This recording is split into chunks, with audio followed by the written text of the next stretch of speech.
আমি নিজে ইবাদত করে বিচারের মাঠে টিকতে পারবো, এটা আমার মনে বলে না।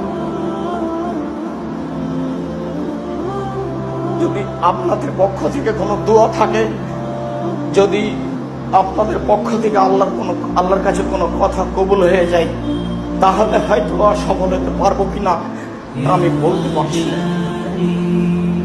জাতির সামনে আমি ধর্মের নামে কোনোদিন ফাঁকি দিইনি, তবে জাতি যতটুকু মূল্যায়ন করেছে, আমার না চাইতে টাকা দিয়েছে, সেই টাকার জবাব যদি আমাকে বিচারের মাঠে দিতে হয় তাহলে কি হবে তা আমি বলতে পারছি না।